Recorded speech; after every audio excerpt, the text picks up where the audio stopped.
नमस्कार दोस्तों, स्वागत है आपका A1 के स्टडीज़ में। आज की वीडियो में हम लेकर आए हैं हिंदी के टॉप क्वेश्चन आंसर जो सभी परीक्षाओं के लिए महत्वपूर्ण होंगे। अगर आप किसी भी परीक्षा की तैयारी कर रहे हैं तो ये वीडियो आपकी सहायता करेगी, इसलिए वीडियो को आप पूरा देखें। इनमें से जितने भी क्वेश्चन का आंसर जानते हैं प्लीज़ कमेंट बॉक्स में ज़रूर दीजिएगा, और चैनल पे नए हैं तो चैनल को लाइक और सब्सक्राइब भी ज़रूर कर लीजिए। चलिए आगे बढ़ते हैं। आज का आपका पहला सवाल है, जो रहीम उत्तम प्रकृति का करी सकत कुसंग, चंदन विष व्याप्त नहीं लिपटे रहत भुजंग। उपयुक्त पद में कौन सा छंद है? आपके ऑप्शन हैं ए चौपाई, बी दोहा, सी सोरठा, डी सवाया। सही जवाब है ऑप्शन बी दोहा। प्रस्तुत पद में दोहा छंद है। अगला सवाल, हथकड़ी में कौन सा समास है? हथकड़ी में कौन सा समास है? आपके ऑप्शन हैं ए द्विगु समास, बी अव्ययी भाव, सी बहुव्रीहि, डी तत्पुरुष। सही जवाब है ऑप्शन डी तत्पुरुष। हथकड़ी शब्द में तत्पुरुष समास होता है। हथकड़ी शब्द का समास विग्रह हाथ की कड़ी होता है। इसमें की कारक का प्रयोग हुआ है, इसलिए यह तत्पुरुष समास है। चलिए आगे बढ़ते हैं। अगला सवाल है, अहंकार का सही संधि विच्छेद क्या है? आपके ऑप्शन हैं ए अहम धनकार, बी अहम धन आकर, सी अहम धन आकार, डी अहम धन आकार। अहंकार का संधि विच्छेद क्या है? जवाब दीजिए। सही जवाब है ऑप्शन ए अहम धन कार। अहंकार का सही संधि विच्छेद अहम धन कार होता है। अहंकार शब्द में व्यंजन संधि है।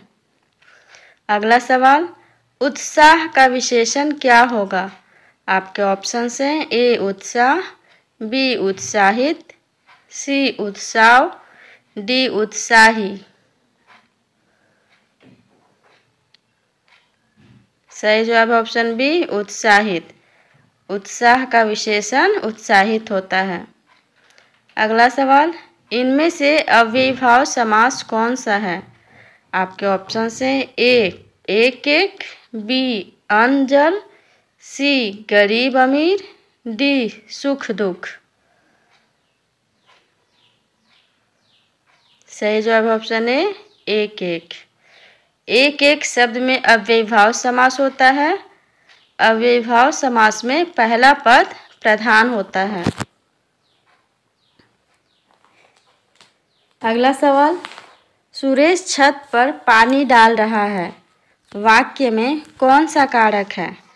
आपके ऑप्शन हैं ए करण, बी संप्रदान, सी अपादान, डी अधिकरण। सही जवाब है ऑप्शन डी अधिकरण। इस वाक्य में अधिकरण कारक है क्योंकि में पर अधिकरण कारक का चिन्ह है।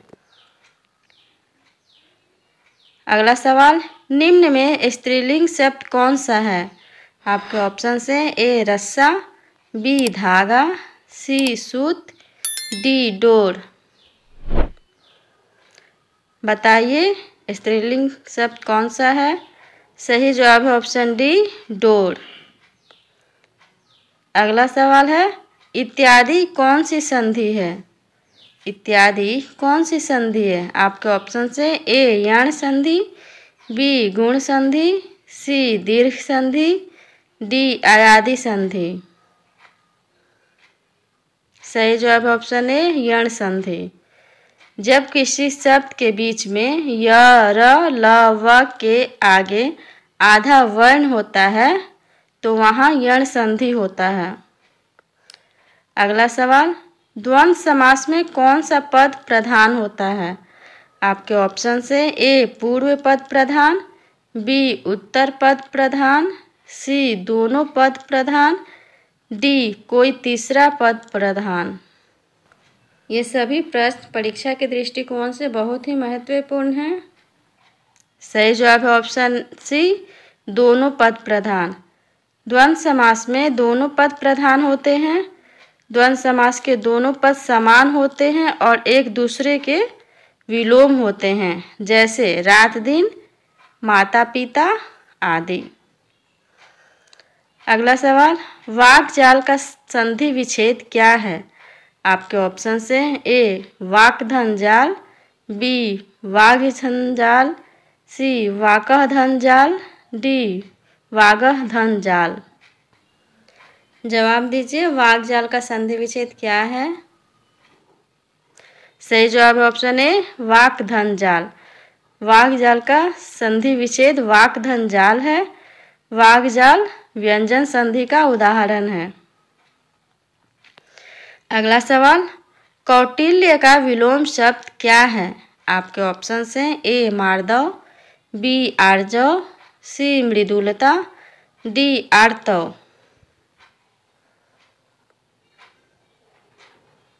सही जवाब है ऑप्शन बी आर्जव। आर्जव शब्द का अर्थ है सीधापन, सरलता, और कौटिल्य शब्द का अर्थ है टेढ़ापन, कुटिलता, कपट। चलिए आगे बढ़ते हैं। अगला सवाल है, साकेत महाकाव्य के रचयिता कौन हैं? आपके ऑप्शन हैं ए जयशंकर प्रसाद, बी सुमित्रा नंदन पंत, सी मैथिली शरण गुप्त, डी नागार्जुन। चैनल पे नए हैं तो प्लीज़ चैनल को सब्सक्राइब जरूर कर लीजिए। सही जवाब है ऑप्शन सी मैथिली शरण गुप्त। साकेत महाकाव्य के रचनाकार मैथिली शरण गुप्त हैं। इसका पहला प्रकाशन साल 1931 में हुआ था। अगला सवाल है, केशव कहीं न जाई का कहिए, देखत तो रचना विचित्रति, समुझी मन ही मन रहिए में कौन सा रस है? आपके ऑप्शन हैं ए रौद्र रस, बी शांत रस, सी भयानक रस, डी अद्भुत रस। सही जवाब है ऑप्शन डी अद्भुत रस। जब व्यक्ति के मन में विचित्र अथवा आश्चर्यजनक वस्तुओं को देखकर जो विस्मय आदि के भाव उत्पन्न होते हैं, उसे ही अद्भुत रस कहा जाता है। अगला सवाल, निम्न में से कौन सा स्पर्श संघर्षी व्यंजन है? आपके ऑप्शन हैं ए छ, बी क, सी ख, डी ड। सही जवाब है ऑप्शन ए छ। च, छ, ज, झ ये चार व्यंजन स्पर्श संघर्षी व्यंजन है।